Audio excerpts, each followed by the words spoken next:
అధ్యక్ష. అదేవిధంగా అధ్యక్ష డిసిప్లినరీ యాక్షన్ కమిటీ అన్నారు అధ్యక్ష. అధ్యక్ష అసలు బీఆర్ఎస్ పార్టీ కాన్స్టిట్యూషన్ అధ్యక్ష ఒక నేషనల్ లెవెల్లో పనిచేయాలనుకునే పార్టీది 8 పేజీల కాన్స్టిట్యూషన్ అధ్యక్ష. అధ్యక్ష నిజంగా ఇవాళ నేను ధైర్యంగా చెప్తా ఉన్నా, ఆ constitution of BRS party is a joke అధ్యక్ష. ఏమి ఉండదు అందులో.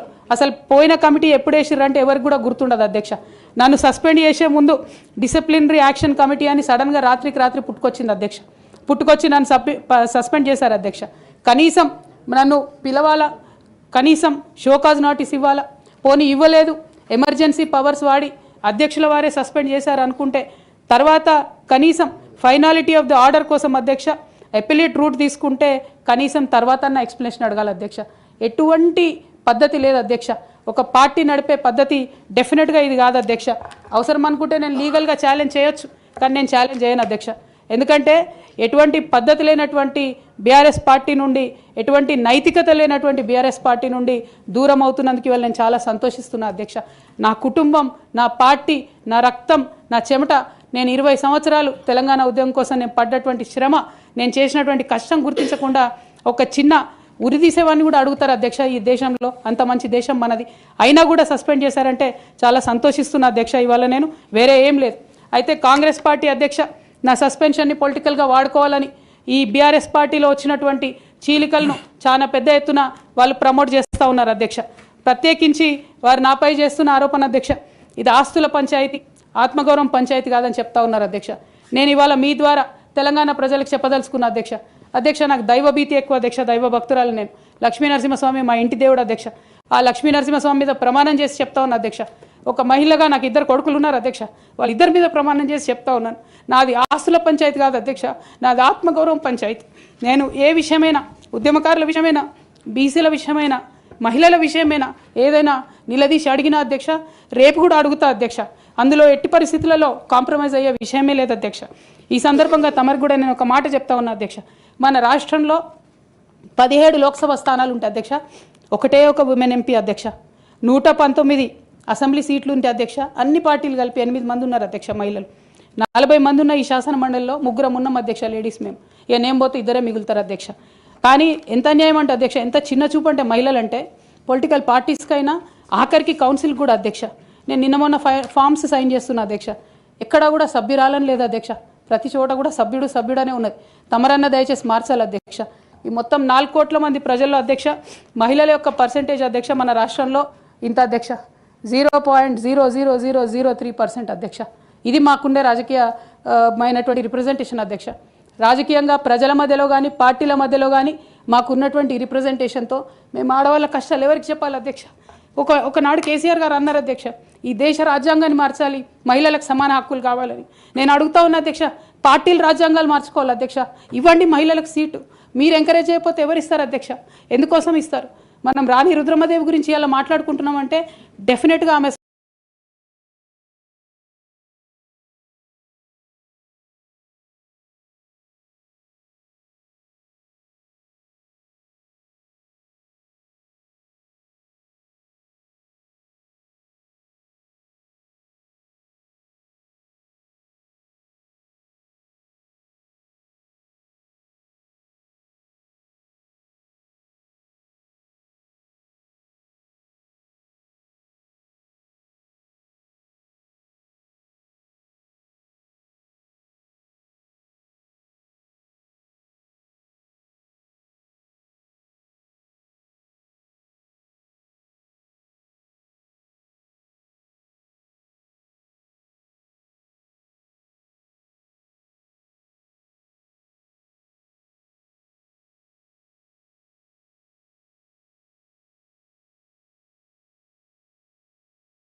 ఎంత చిన్న చూపు అంటే మహిళలు అంటే పొలిటికల్ పార్టీస్కైనా ఆఖరికి కౌన్సిల్ కూడా అధ్యక్ష నేను నిన్న మొన్న ఫామ్స్ సైన్ చేస్తున్నా అధ్యక్ష, ఎక్కడా కూడా సభ్యురాలని లేదు అధ్యక్ష, ప్రతి చోట కూడా సభ్యుడనే ఉన్నది.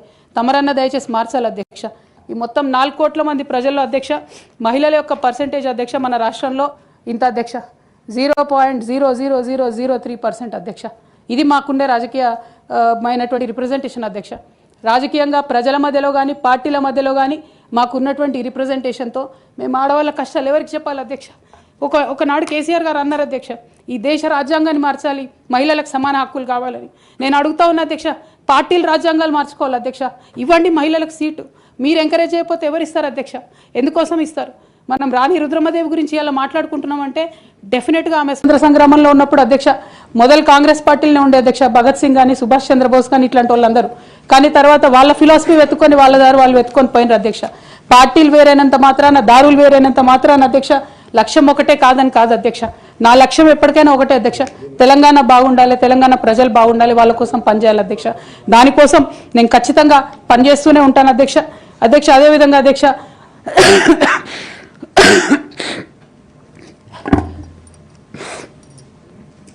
బీఆర్ఎస్ పార్టీ వైఫల్యాల్ని ఎండగడుతూ సక్సెస్ అయినటువంటి కాంగ్రెస్ పార్టీ అధ్యక్ష కంప్లీట్గా వాళ్ళు కూడా అన్ని అంశాలను ఇగ్నోర్ చేసినారు అధ్యక్ష. నేను రిక్వెస్ట్ చేస్తున్నా అధ్యక్ష, ప్రధానంగా విద్య విషయంలో, నీళ్ల విషయంలో వాళ్ళు చేస్తున్నటువంటి తప్పిదాలు మీరు కొనసాగిస్తే డెఫినెట్గా ప్రజలు మీకు బుద్ధి చెప్తారు, అందులో ఎటువంటి అనుమానం లేదు. నేను చివరిగా ఒక్క మాట చెప్తాను అధ్యక్ష, डरना नहीं किसी के भी पैरों के नाप से, डरना नहीं किसी के भी पैरों के नाप से, आखिर में पुण्य जीत ही जाएगा पाप से, आखिर में पुण्य जीत ही जाएगा पाप से. गीता में कृष्ण ने कहा अर्जुन से बस यही, गीता में कृष्ण ने कहा अर्जुन से बस यही, आखिर में पुण्य जीत ही जाएगा पाप से. అధ్యక్ష నేను నిజం పక్షాన ఉన్నాను అధ్యక్ష నేను నైతికత పక్షాన ఉన్నాను అధ్యక్ష. నేనేమి తప్పు చేయకుండా పార్టీలో కొంతమంది కక్షగట్టి మహిళా నాయకత్వం ఎదగకుండా పార్టీలో కొంతమంది కక్షగట్టి అధ్యక్ష ఎక్కడైతే ఉద్యమకారుల మాటలు కేసీఆర్ గారికి చేరుతాయో, ఎక్కడైతే సామాన్య కార్యకర్తల మాటలు కేసీఆర్ గారికి చేరుతాయో, ఎక్కడైతే పేదవాళ్ళ మాటలు కేసీఆర్ గారికి చేరుతాయి అనుకున్నారు అధ్యక్ష, వాళ్ళకు అడ్డు కూడా గట్టి ఇవాళ నన్ను పార్టీ బయట వేసినారు అధ్యక్ష. అటువంటి పార్టీలో నేను ఉండదలుచుకోలేదు అధ్యక్ష. కాకపోతే మీతో నేను రిక్వెస్ట్ చేస్తా ఉన్నా అధ్యక్ష, ఏ పొలిటికల్ పార్టీ అయినా అధ్యక్ష రాజ్యాంగాన్ని స్ఫూర్తిగా తీసుకొని పనిచేయాలి అధ్యక్ష. బీఆర్ఎస్ పార్టీ ఆ స్ఫూర్తితో లేదు అధ్యక్ష. కాబట్టి నేను ఈ రాష్ట్రంలో మహిళలకు కొంత ఇన్స్పిరేషన్ ఇవ్వడానికి అధ్యక్ష, ప్రజలకు ఓవరాల్గా సేవ చేయడానికి అధ్యక్ష, ఇప్పుడు కాంగ్రెస్ పార్టీ చేస్తున్న విధానాలకు ప్రధాన ప్రతిపక్షం అధ్యక్ష ఇవాళ లేనేలేదు హౌస్లో, నిన్న మొన్న అసెంబ్లీ నడిచింది అక్కడ లేనేలేదు అధ్యక్ష. ఆ యొక్క గ్యాప్ని ఫిల్ఫిల్ చేయడానికి అధ్యక్ష నేను ఇవాళ ఒక వ్యక్తిగా ఈ హౌస్లోకి వెళ్ళిపోతున్నా అధ్యక్ష. కానీ నేను ఒక శక్తిగా ఫ్యూచర్లో చట్టసభలకు తిరిగి వస్తా అధ్యక్ష. డెఫినెట్గా ఒక పొలిటికల్ సిస్టమ్ని క్రియేట్ చేస్తా అధ్యక్ష ఈ స్టేట్లో, చేసి ఖచ్చితంగా ఒక శక్తిగా నేను తిరిగి వస్తాను అధ్యక్ష.